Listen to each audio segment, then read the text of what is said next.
Bienvenido, José. Buenas noches a todas las personas que se conectan a este en vivo, en el cual hoy mi invitado es el abogado, coach organizacional, ontológico, corporal y además especialista en psicolingüística, José Soto Salas, que se encuentra en Argentina. Y el tema para hoy es ¿qué exponen las palabras? Ese fue un tema escogido específicamente por José y a mí me encantó. Así que vamos a ver qué sorpresa nos da José hoy con respecto a lo que esconden las palabras. Yo estuve revisando y resulta que tú sabes que como psicolingüística o psiconeurolingüista, existe la filosofía del lenguaje, ¿no? Y yo dije, bueno, ¿qué coincidencias tendrán estas dos áreas o estas dos disciplinas? Y resulta que, bueno, la filosofía del lenguaje lo que estudia es el significado de las palabras y cómo ese significado se expresa en la realidad. Sí. Pero en este momento, como no es objeto de este en vivo, pues voy a hacer abstracción de él. Ahora me llama la atención de que quienes promovieron en los años 70 este enfoque, que fue Grinder y Brandler, y fue a partir de el comportamiento que ellos observaban y la forma de comunicarse de Frederick Perl, de Virginia Satir y de Erickson, que era un hipnoterapeuta.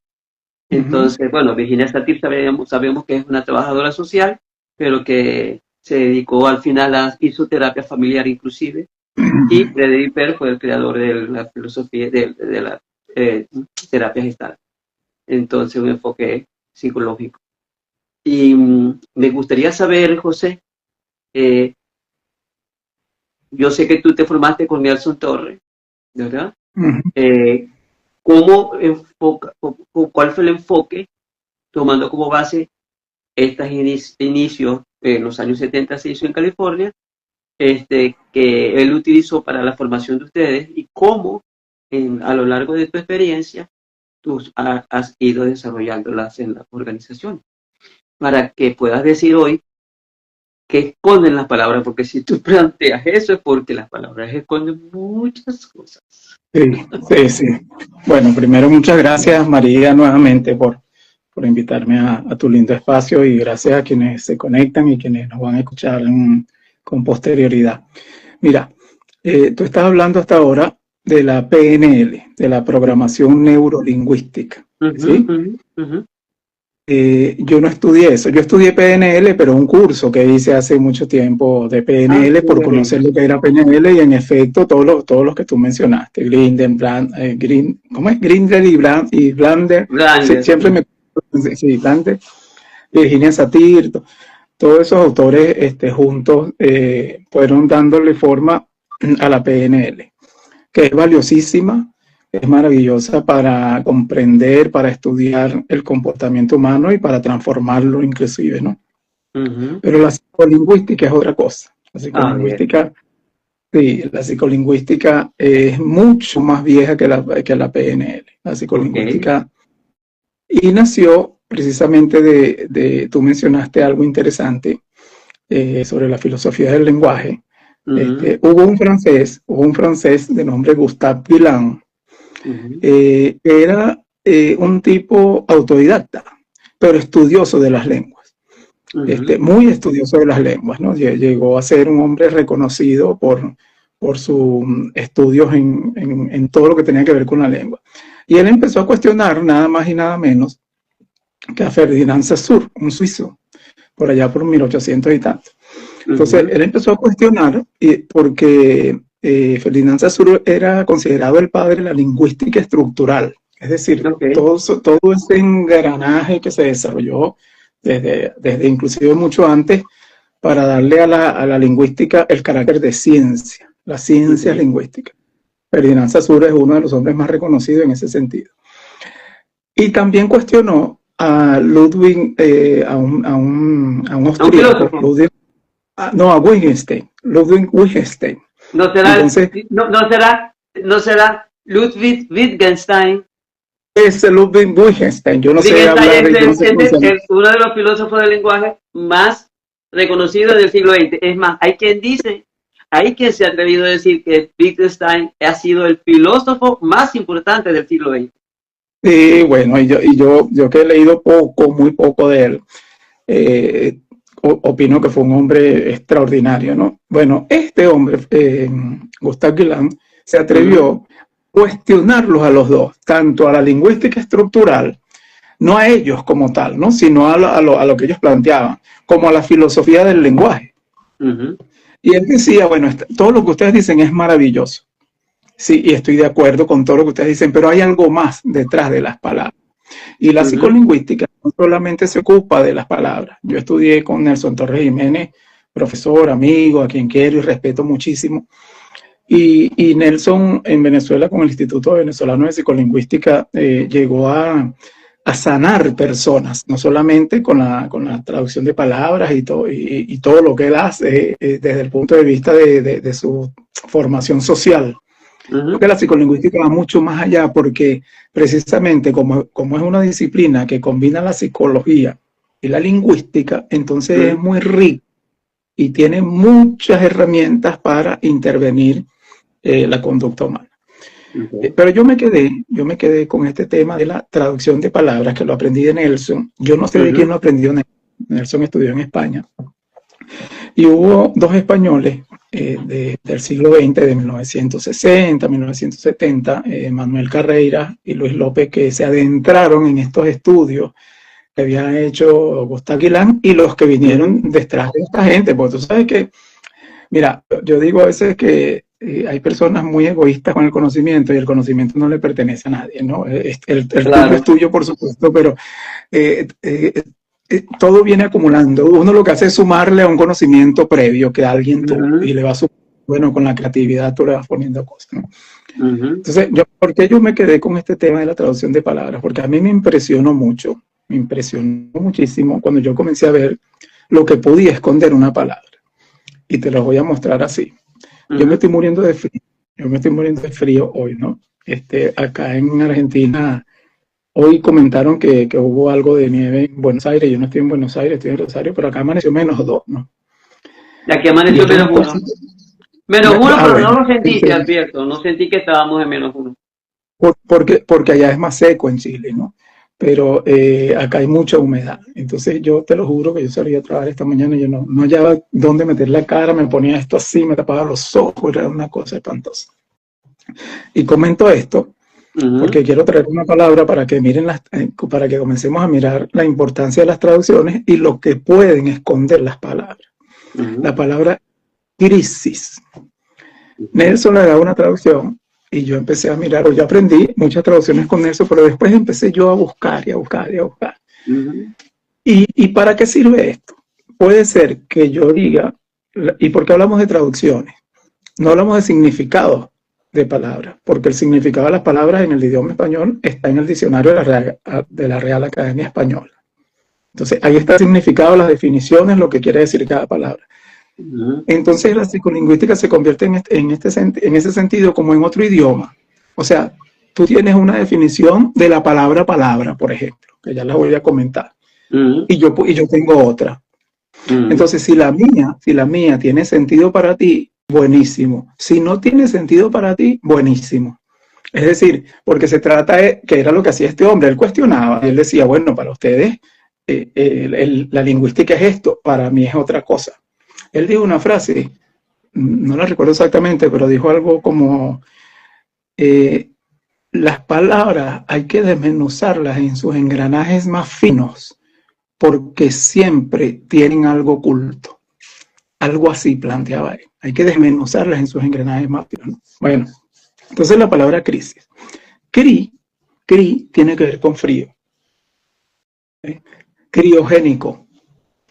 Crisálida.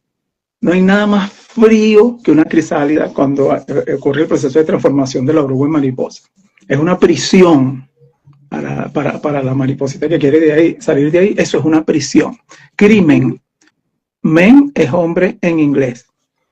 Y cri es frío. Entonces, el crimen es la frialdad extrema del hombre. Y las crisis, sí, es certeza, y la S es plural. Entonces, crisis, la crisis te invita, cuando tengas frío, ¿verdad?, a llevar al plural tus certezas. ¿Qué significa esto? Bueno, ¿con qué sí cuento? ¿Qué sí tengo? ¿Qué sí puedo hacer? Porque si tú no lo asumes así, la crisis te va a paralizar y te va a congelar. ¿Sí? Eso es una interpretación de la palabra crisis. Frente al frío, digo sí, no digo no, y sigo adelante. La palabra proviene del latín parábola, y parábola significa comparación o alegoría. Entonces, tú dices, bueno, ¿las palabras para qué sirven? Para comparar una cosa con otra. Esto es un teléfono, esto es una laptop, esto es un agua, esto es tal cosa, esta es mi cabeza, estos son mis ojos. Palabras y palabras. Ahora, yo le di a la palabra una connotación que tuvo mucho sentido para mí. Entonces, pala es cavidad. De ahí viene la palabra paladar. Pala es cavidad. El paladar es una cavidad. Entonces, pala es cavidad. Y bra yo lo asocio con brasa. Entonces, para mí, palabras son las brasas que tenemos en la cavidad de la boca. ¿Y por qué yo digo que son las brasas? Porque las brasas sirven para hacer platos deliciosos y también sirven para provocar un incendio. Y para mí así son las palabras. Tú con las palabras puedes hacer el poema más hermoso del mundo y puedes hacer la injuria más grave del mundo al mismo tiempo.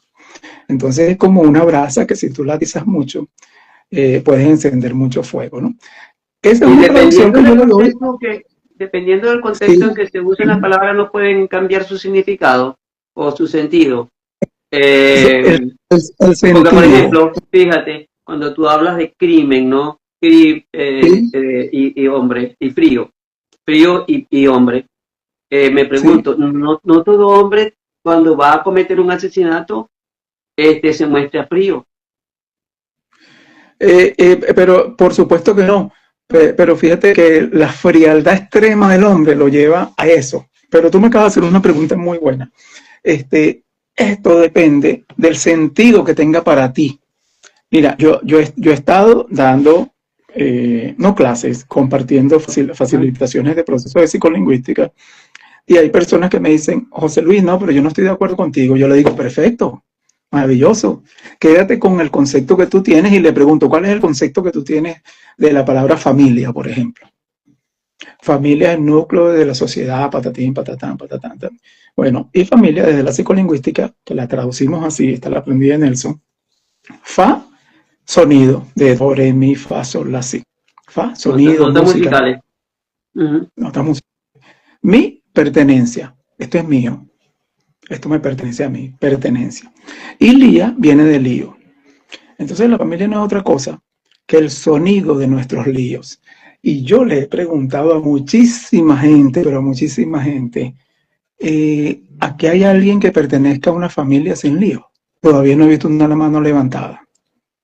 Porque en el fondo, entonces esa es una palabra que suele tener sentido para cualquier persona con el que tú la compartas. Porque, mira, no hay familia sin lío. La palabra abuelo.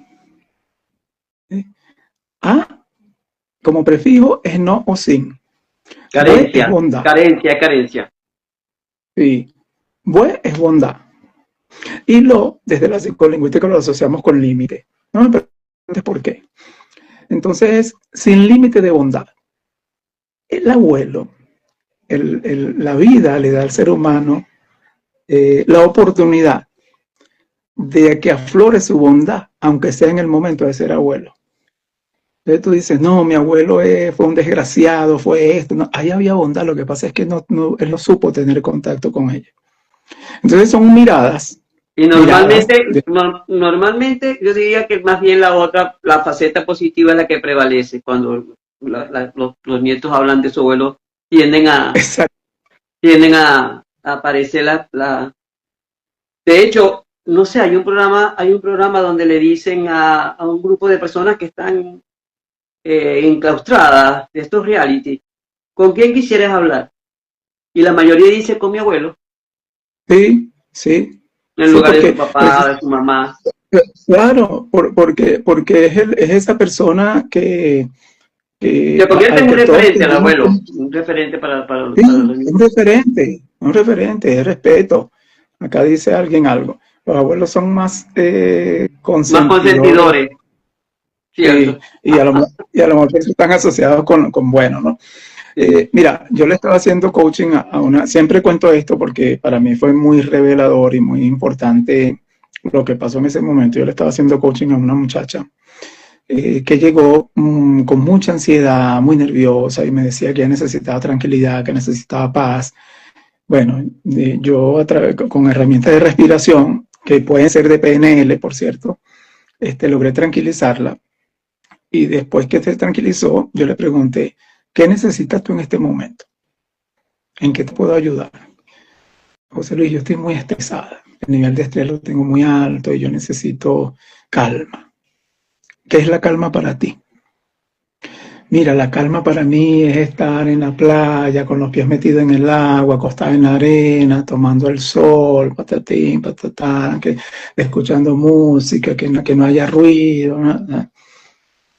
¿Y dónde más puedes sentir calma?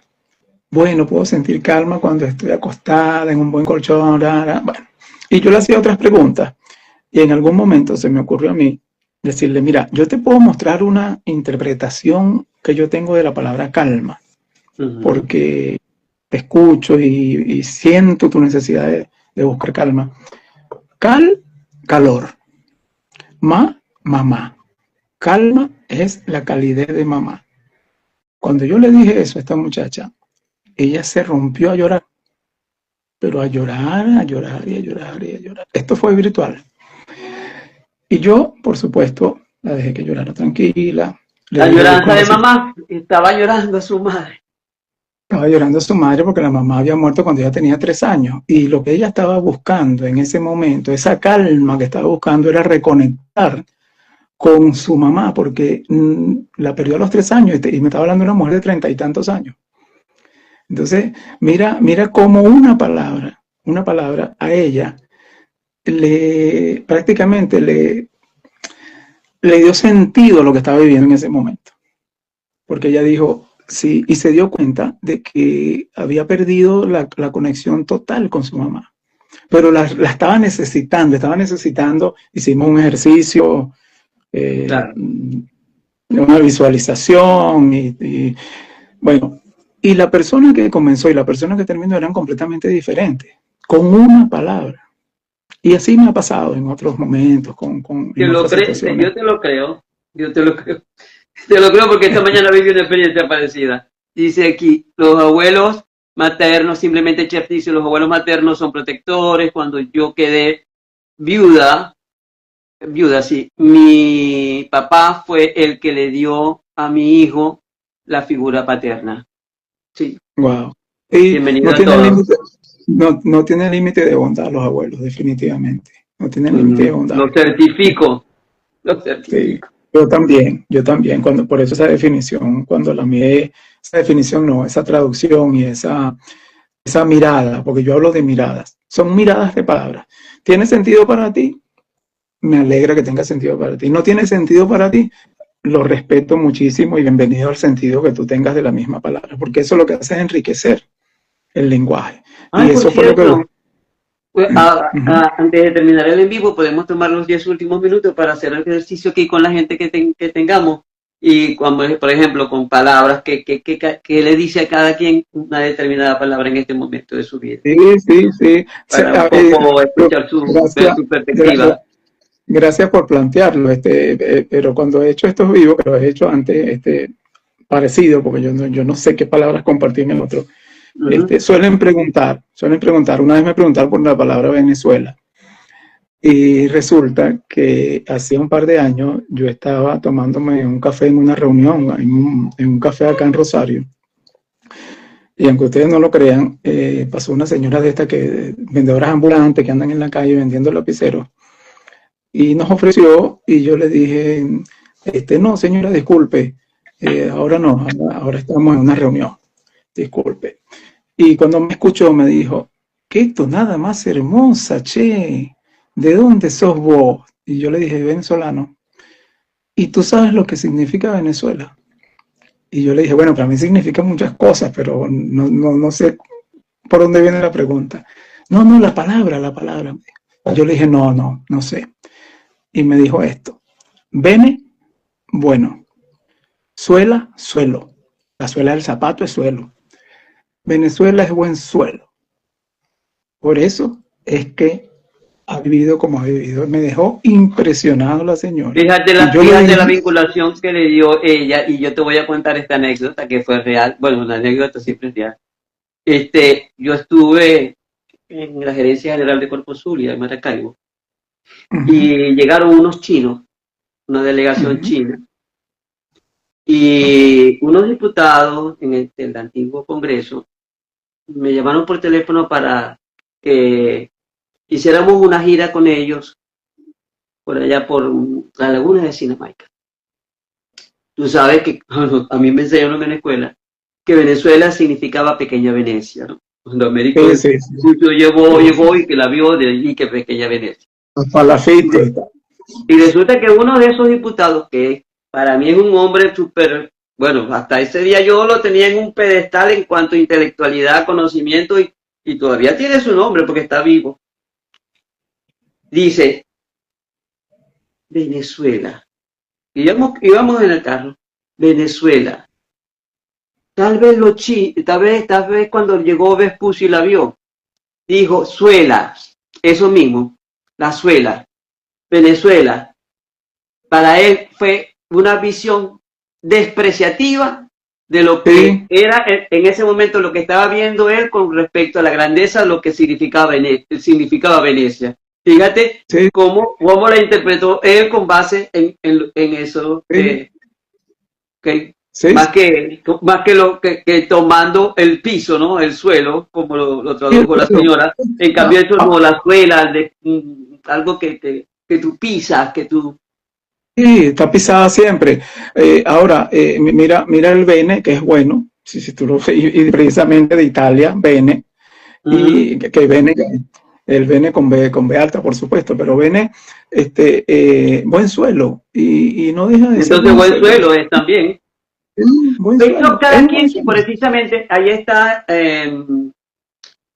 lo que, eso un poco también lo toca la filosofía del lenguaje, porque tiene que ver, cada quien le da un significado propio. Por ejemplo, una niña puede decir mi oso, y cuando tú lo escuchas, tú no lo relacionas con un juguete, sino que lo relacionas con un oso en el bosque, o con un oso en un zoológico que viste algún día, o con alguien que puede ser depredador porque te puede hacer daño. ¿Me estoy explicando? O sea, cada quien va a dar, y que creo que tiene que ver con instantes que se están viviendo, o con experiencias que se han vivido. Claro, y hay palabras muy atrevidas para poner a la gente a cuestionarse. Por ejemplo, la palabra paradigma. Paradigma. Tú dices, bueno, ¿qué son paradigmas? Bueno, los paradigmas son pautas de comportamiento, son mandatos, son cosas que aprendí en mi casa, no sé qué más. Y esta mirada que te voy a mostrar es sumamente interesante. Ra, Dios en egipcio, creencias. Cuando hablamos de Dios, el Dios Ra. Di tiene que ver con decir, con el verbo decir, y mamá. Entonces, paradigma no es otra cosa que todo aquello que nos dijo papá y mamá en relación con las creencias. Y si papá y mamá no estaban, alguien nos los dijo. Entonces, esas creencias que van generando precisamente pautas de pensamiento y por supuesto de comportamiento, es lo que nos va generando los paradigmas. Y hay gente que dice, bueno, por eso es que los paradigmas hay que romperlos. A mí no me gusta decir eso, porque yo creo que no es necesario romperlos. Hay que trascenderlos, porque tú no vas a poder romper un paradigma que tengas sembrado, por ejemplo, que te haya servido para crecer en tu vida. Por ejemplo, Y lo que pasa es que cuando surgen, ¿te acuerdas que hubo una época en que se puso de moda la palabra paradigma? ¿Te acuerdas? Claro, Y, son modas. y resulta que tenía que ver con el derrumbar creencias para tomar nuevas oportunidades. Por ejemplo, un ejemplo que daban inclusive era cuando los suizos, que eran los mejores relojeros del mundo, se negaron a transformarlo, los relojes automáticos o manuales en digitales, y entonces los japoneses se le adelantaron y los desplazaron en cuanto a más que a marca a posibilidades de que fuese de mayor uso esos relojes en el mundo. Porque no trascendieron sus propios paradigmas. Lo que se trata es de trascenderlo. ¿Y qué significa trascenderlo? Bueno, elevarlo. Es decir, no es que el paradigma sea malo. Para mí el paradigma, sino verlo de una manera, transformarlo, adaptarlo a los nuevos tiempos, pero el paradigma está allí. Ahora, cuando tú lo rompes, romper algo implica violencia, implica pelea, implica enfrentamiento. Y es por eso que a la gente le cuesta trascender los paradigmas, porque lo que busca es romperlo. Yo he escuchado frases como, por ejemplo, no puede ser que yo sea igualita a mi mamá. Mi mamá era así como soy yo, la odio, no sé qué. No puede ser que mi papá tal cosa. Yo he escuchado todo eso. ¿Y qué le obliga a la persona a ser igual que su mamá, José? Bueno, es una decisión. ¿No crees tú que fue una decisión ser como modelar a su madre? Pero es una decisión inconsciente muchas veces. Entonces, bueno, no la oye porque tiene que cambiar de ella. Claro, pero le cuesta mucho. ¿Por qué? Porque se enfrenta a aquello. Y una cosa es enfrentar y otra cosa es afrontar. Cuando yo afronto, yo me paro, te miro a los ojos y te digo, mira, ya voy. Vamos a ver cómo nos podemos entender por esto, por esto y por esto. Pero volviendo al tema de la psicolingüística, y muy bueno lo que tú planteaste, yo cuando desarrollo esta conversación la hago buscando palabras. No todas las palabras tienen traducción psicolingüística. Hola, saludos desde Argentina. Ay, qué bueno, saludos. Un gusto saber que estás por acá. Yo también estoy acá en Argentina, soy venezolano, pero estoy acá. Me gusta escuchar a las personas, leerlas, para mirar palabras. Porque ¿qué ejercicios hago yo para que la gente... Esto no es difícil aprenderlo. ¿Por qué no es difícil? Porque cuando tú comienzas a mirar las palabras, a mirar y a mirar y a mirar y a mirar, ¿qué hay detrás de esa palabra? Así como la palabra paradigma, pues. Por ejemplo, la palabra adrenalina. A, carencia, como dices tú, no, sí. Drena, drenar. Y lina viene de lino. Y el lino es una tela muy fina. Entonces, sin drenar fino.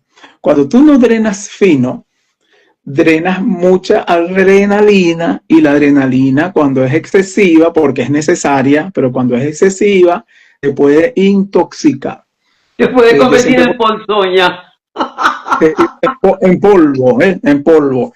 Yo siempre pongo el ejemplo para comprender lo importante que es la adrenalina como parte de nuestros procesos químicos, de los corredores de Fórmula 1. Yo creo que no hay un deportista al que necesite subirle más la adrenalina que a un corredor de Fórmula 1. Creo que no hay. Llevan la adrenalina al máximo. Ahora, si se pasan de ese máximo, pueden morir en una carrera, como han muerto algunos deportistas en la cancha. Y seguramente por exceso de adrenalina. Entonces, cuando tú no drenas fino, ¿verdad? ¿Y qué es drenar fino? En la cantidad apropiada. Y endorfina, una de las llamadas por ahí, a mí me fastidia cómo las llaman a veces, la de la felicidad. La de la felicidad. Endorfina es dentro o entrar. Dorado, lo asocio con oro. Y fino es fino, pues endorfina. Entonces es dentro del oro fino. ¿Por qué el oro fino? Porque esta es una hormona que generalmente está asociada a la salud. No solamente a la felicidad, sino a la salud per se. Y fíjate cómo dos palabras que se parecen tienen interpretaciones completamente diferentes. Ahora, si tú vas al significado, bueno, ahí te va a decir que... No, no, no, no, es que yo hormona, pienso que tiene que ver, un poco tiene que ver lo que tú estabas haciendo con los acrósticos. Un momentito, ya va. Que por aquí dice, soy Antonella, estaba mirando los videos de Francisco, hermoso, gracias. No, precisamente por eso lo compartimos. Es interesante lo de romper paradigmas y evolucionar y ser la mejor versión de sí misma y no seguir la misma crianza que a lo mejor causaron trauma y rabia en algún momento. Bueno, sí, siempre va a haber algo de nuestra crianza que no nos gustó, ¿verdad? Algo, un detalle, una forma que necesitamos nosotros cambiar para poder sentirnos tranquilos. Igualito sucede con los nombres, ¿oíste? Porque, por ejemplo, si tú haces la composición, una vez decían, hagan el acróstico de su nombre en un ejercicio de numerología, pero para la cuestión de las letras, el valor que tienen las letras en los números, cada letra vale un número. Y yo decía, María, mar es movimiento, olas, ¿ok? Y uní, reír, y yo me río mucho, entonces... Sí. Bueno, eso es psicolingüística, eso es psicolingüística. Mira que Nelson nos enseñó algo. Nelson es muy jocoso, muy divertido. Muy jocoso era. Bueno, supongo que todavía está vivo, ¿verdad? Sí, tiene una manera de transmitir sus conocimientos como pocas he visto. Nos enseñó por qué es mejor decir pareja que cónyuge, que por cierto, el 80%, y lo digo así por los números que yo he sacado en las personas que dicen cónyuge, no se dice cónyuge. No es cónyuge. Se dice cónyuge. Bueno, cónyuge, el yugue, ahí sí se dice yugue, el yugue era esa herramienta de arado con que le atravesaban la cabeza con dos palos a dos bueyes. Es correcto. Ese era el yugue. Los unían por la cabeza con un yugue. Entonces era junto al yugue. Entonces cónyuge es junto al yugue. Es como un yugo, como si fuera un yugo. En lugar de un lazo es un yugo, es algo que maltrata, es algo que te ahoga, que te asfixia. Después que tú firmas el contrato, tú dices, wow, cónyuge. Mira el sentido de las palabras tan fuertes. Sí.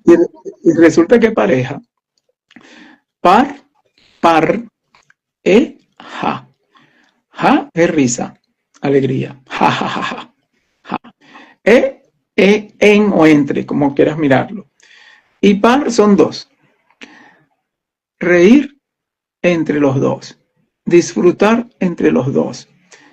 Eso es en pareja. Ahora, cuando tú miras las dos connotaciones, ¿verdad? Tú dices, oye, yo prefiero decir pareja que decir cónyuge. ¿Ves? De hecho, la palabra cónyuge se utiliza en términos legales fundamentalmente. Es correcto, fundamentalmente se utiliza en términos legales. Aquí dicen algo. Yo tengo el mismo nombre de mi madre y todos dicen que me parezco mucho. Sí, no tengas duda. No tengas duda, todos nos parecemos a alguien de papá o mamá, nos parecemos. Y yo siempre digo que la gente se parece más en la manera de reír y de caminar. No sé por qué, lo he visto. Yo no sé si en el anterior en vivo lo dije, que cuando le colocamos los nombres de nuestros hijos, nosotros a nuestros hijos, queremos que se parezcan a nosotros.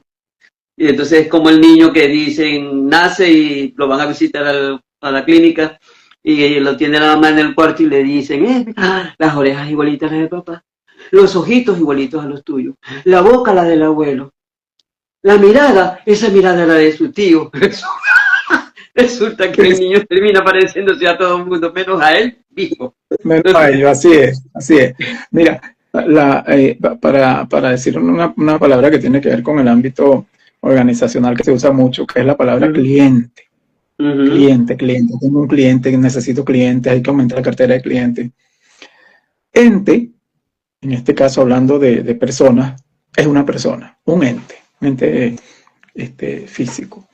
Y clip, si tú lo asocias con el clip, con el sujetador, entonces atraparlo, es como atrapar al ser. No otra cosa que es una persona que tú tienes que enganchar y sostener, porque el clip sostiene, claro, ¿verdad?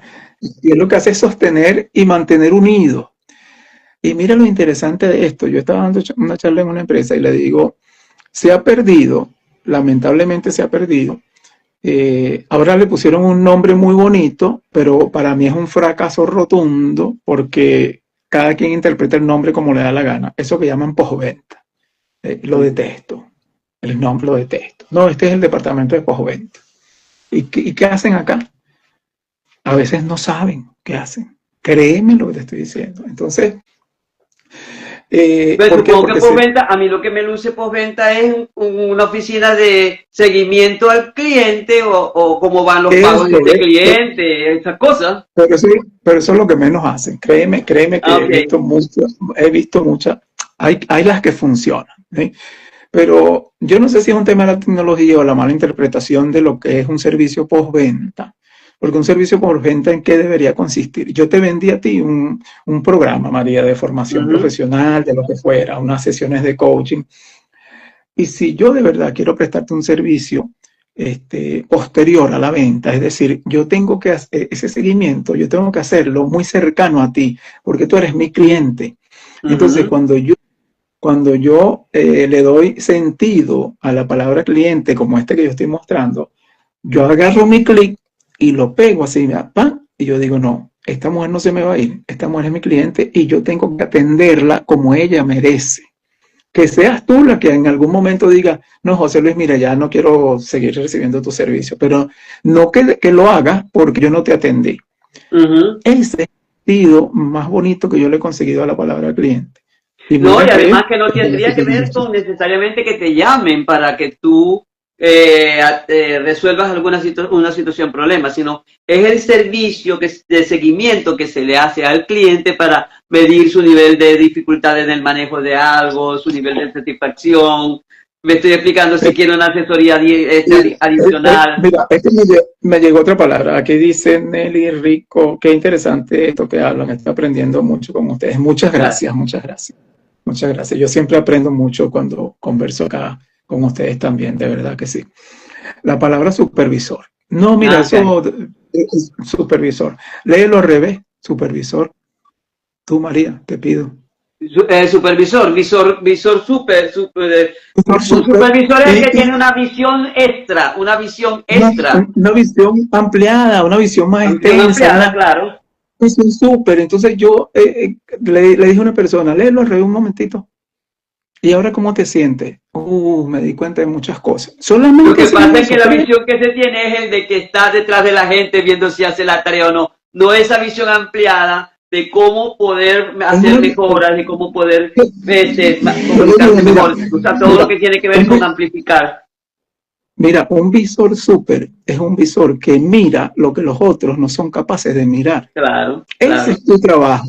Ese es tu trabajo, mirar lo que los otros no pueden mirar y enseñarlos a mirarlo. Porque no es que te quedes tú con la mirada para ti solo, porque si no vas a estar toda la vida aquí como supervisor y no vas a escalar posiciones.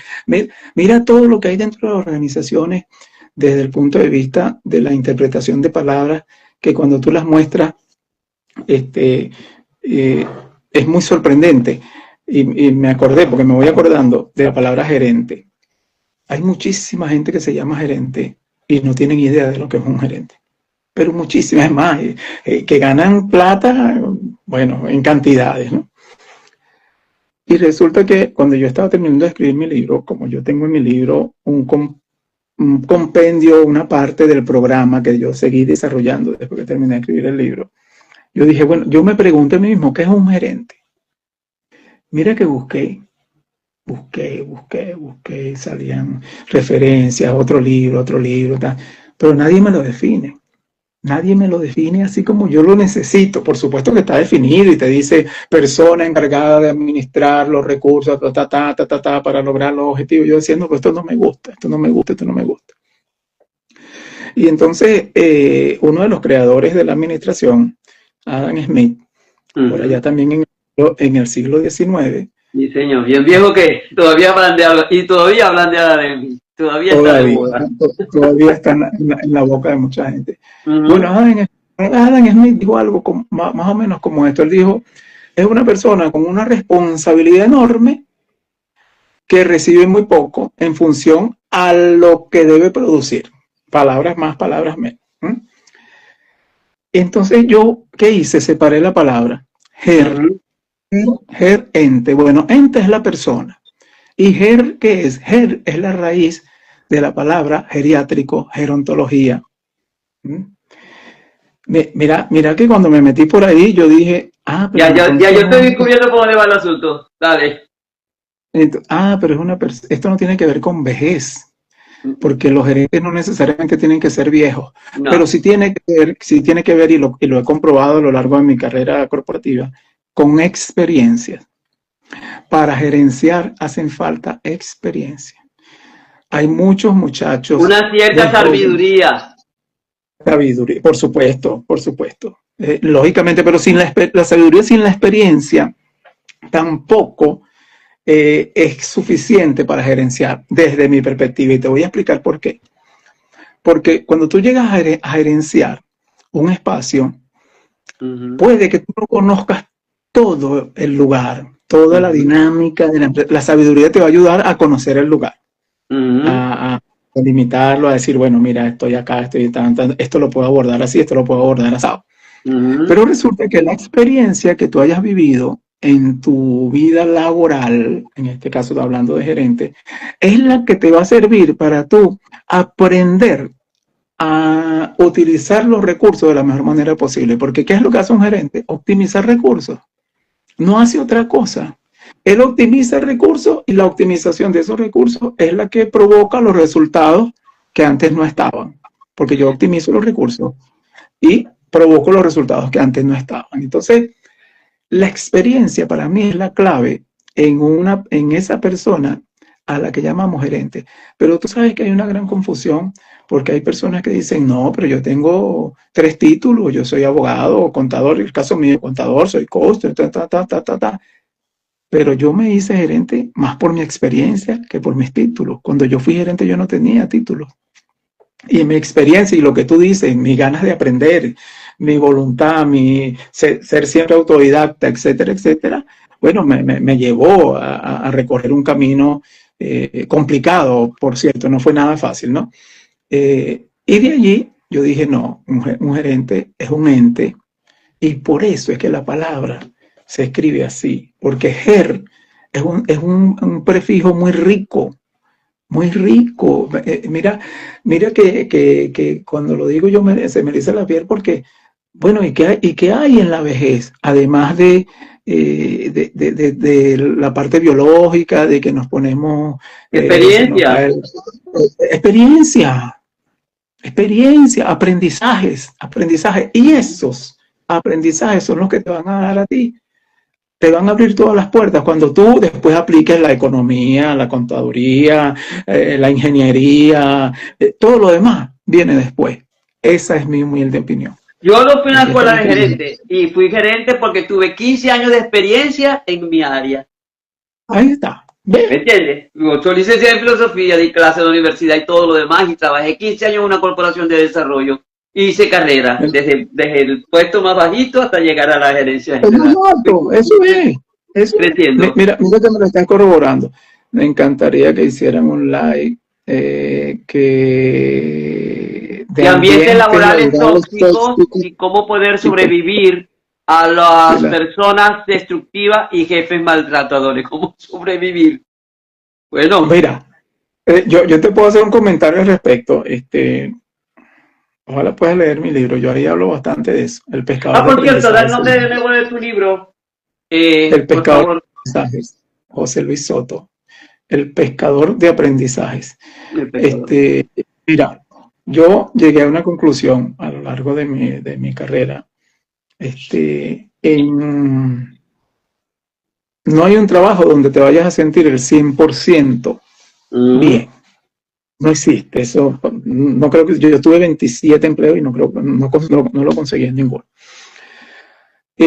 Siempre en los trabajos va a haber algún porcentaje de cosas que no te parecen, o la oficina, o el ambiente, o la planta, o cierto compañero de trabajo, compañera de trabajo, o algún jefe mal encarado, o el horario, o el sueldo, o los beneficios, etcétera. Siempre va a haber algo que tú dices, no, por eso no es el 100%. Ahora, ¿cuál es mi sugerencia? Yo establecí la regla 80-20. Bueno, si el 80% te satisface y hay un 20% que no te satisface porque te queda lejos, porque el horario, porque los beneficios, por las vacaciones, por o por lo que puede, perdón, disculpa que te interrumpa, José Luis, por lo que dice ella aquí, que dice lo que necesito porque estoy desgastada mentalmente y físicamente, más en mi profesión, que hay que tratar con público, jefes, trabajadores del restaurante, donde cada cabeza es un mundo. Imagínate si tú trabajas en una cocina de un restaurante donde todo es rapidez, donde te requieren, o sea, hay que tener, o sea, unas condiciones de aceptación, que ese es el ambiente. Y a veces hay que ponerse la piel un poco de elefante, como dicen, ¿no? Para que no te perturben las cosas, porque en esos tipos de trabajo donde tienes que interactuar con muchas personas de diferentes formas de pensar y sentir y de tratar, por supuesto. Además, trabajan contra el reloj. Uno de los elementos importantes, creo yo, que es mantener la serenidad y escuchar, pero sin ser tan susceptible, ¿no? a esas situaciones, porque si no... Por eso es que yo creo que esa regla que a mí me funcionó, y le ha funcionado a personas con las que la he compartido, de 80-20, tú, si te satisface el 80% de las cosas bajo las cuales te toca vivir y un 20% no, tú puedes ir al trabajo, entras, sales, trabajas, te enfocas. Si ese porcentaje comienza a cambiar y es 70-30, 60-40, 50-50, va a llegar un momento en que te vas a sentir perturbado o perturbada. Ya no quiero ir al trabajo, no quiero ir porque se vuelven insoportables. Entonces, yo hago siempre dos preguntas. ¿Tú necesitas trabajar o quieres trabajar? Esa pregunta se la hacía yo cuando en los últimos gerentes que yo entrevisté en la empresa donde trabajé, le hacía esa pregunta. Yo contrataba a los gerentes. Y una gerente que iba a contratar se enojó mucho conmigo porque me dijo, me parece una falta de respeto esa pregunta. Y yo le dije, pero respóndemela. Y después yo te digo por qué yo la hago. No la voy a responder. Y además que no es falta de respeto, ¿no? Si no la quieres responder, a lo mejor es porque no quieres trabajar. Claro que quiero trabajar y necesito trabajar. Yo le dije, bueno, mira, yo te lo voy a explicar, aunque sé que te vas a ir. Si tú vienes a trabajar acá por necesidad, ¿verdad? Solamente por necesidad, en cualquier momento que te llamen de otro lado, te vas a ir. Porque en cualquier momento en que la necesidad te la puedan satisfacer con un peso más, con un dólar más, con un bolívar más, tú te vas a ir. Totalmente de acuerdo. Pero si tú vienes a trabajar acá porque tú quieres, además de tener la necesidad, tú quieres venir a aprender, tú quieres venir a lo mejor de ti, tú quieres venir a enseñarnos a nosotros, entonces la cosa es diferente. La mujer me dijo, bueno, gracias, pero igual no quiero trabajar acá. Se fue. Y cuando tú llegas a ese nivel de insatisfacción, que ya está saturada, que ya no es ni siquiera 50-50, oye, recibo un 40% solamente de satisfacción en mi trabajo. Eso se mide, inclusive, con algunas herramientas que utiliza mucha gente. Claro, por supuesto. ¿Qué es lo mejor? Largarse.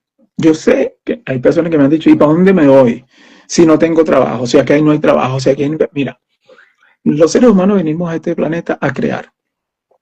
Y la palabra crisis, con la cual comenzamos, ¿verdad? Crisis.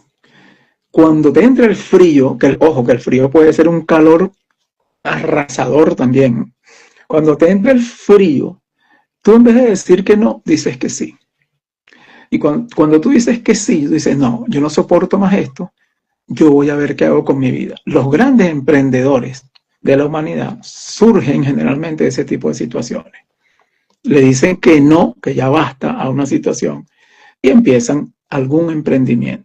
Inclusive hay historias de historias, pues, de gente que con una edad muy adulta han emprendido porque ya no querían seguir aferrados o a un jefe, o a una oficina, o a una persona que les tenía la vida amargada.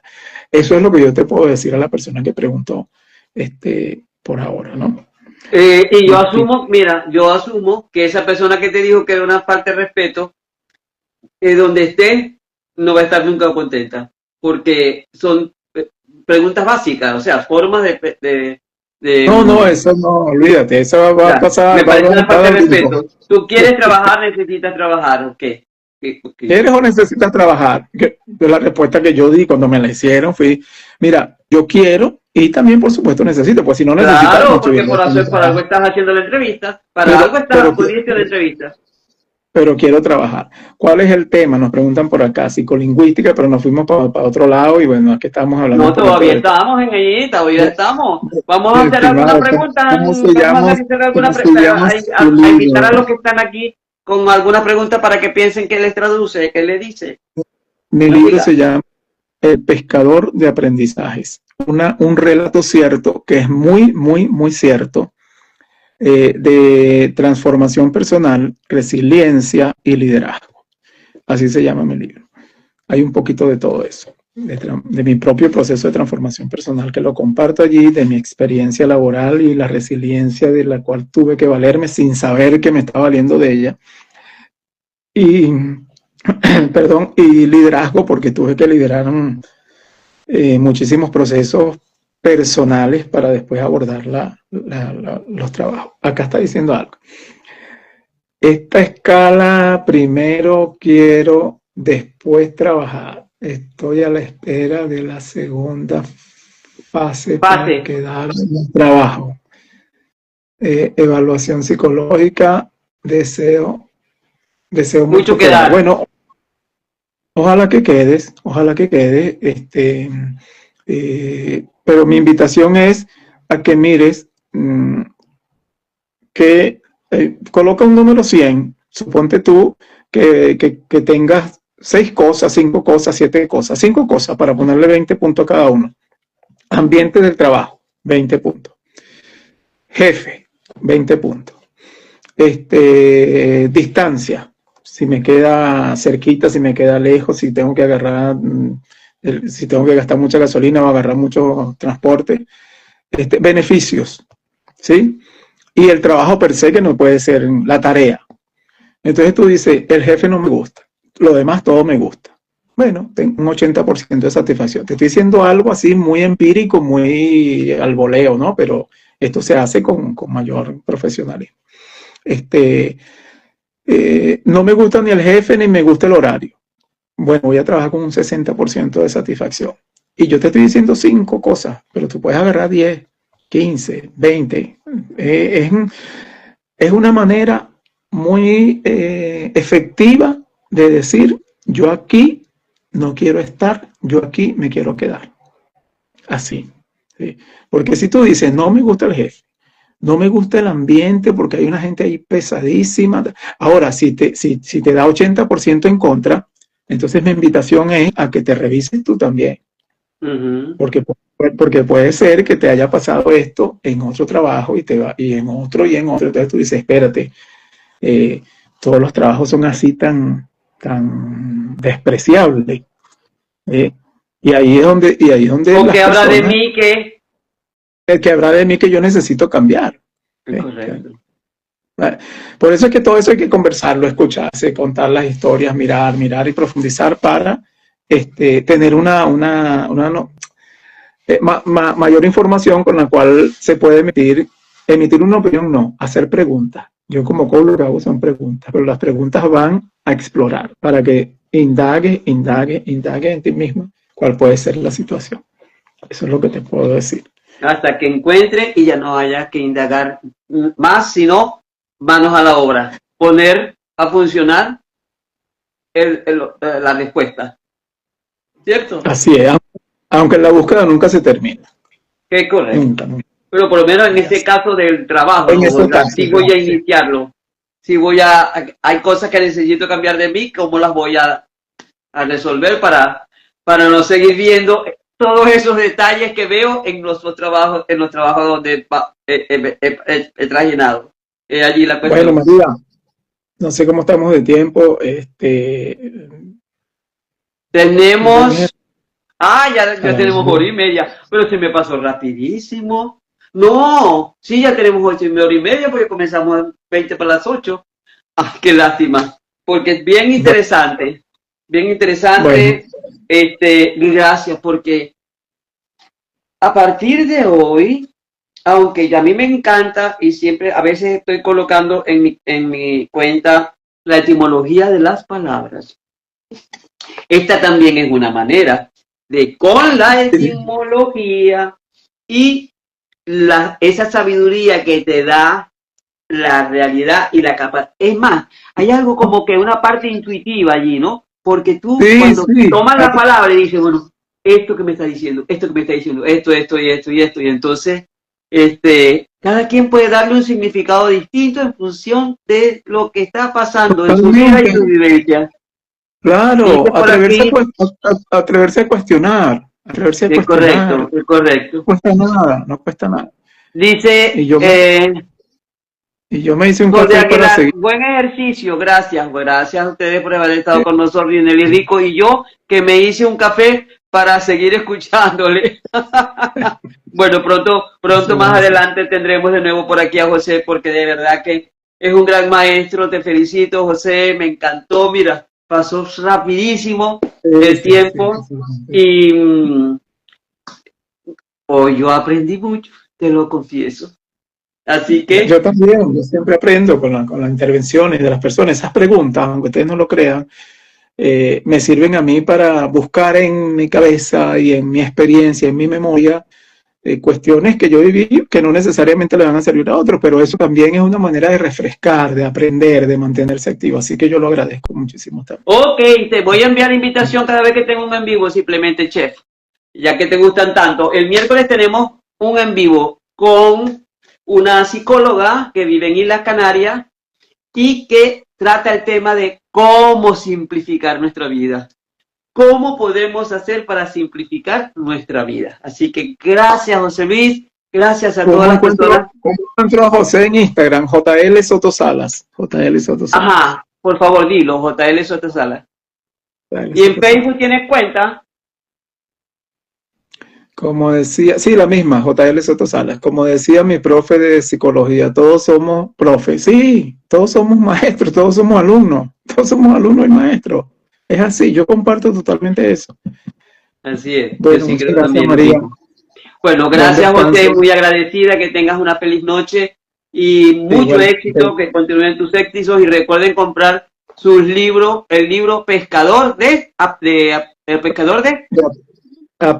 De aprendizaje. Así que, así como lo ven sereno, hablando con ese tono de voz, si lo necesitan además como coach, por favor, comuníquense por privado con José a su cuenta de Instagram. Dice Mariana, ¿y qué horas es el live del miércoles? Es temprano, es a las 4:30 mía, porque la persona está en Isla Canaria y tenemos 5 horas de diferencia. 4:30 hora de Chile, hora Venezuela. Dice Nelly, sí, yo voy a buscar. Sí, ya lo voy a buscar. Ay, qué bueno. Bueno, feliz noche para todos, bendiciones. Gracias, querida. Un abrazo enorme. Gracias a ti.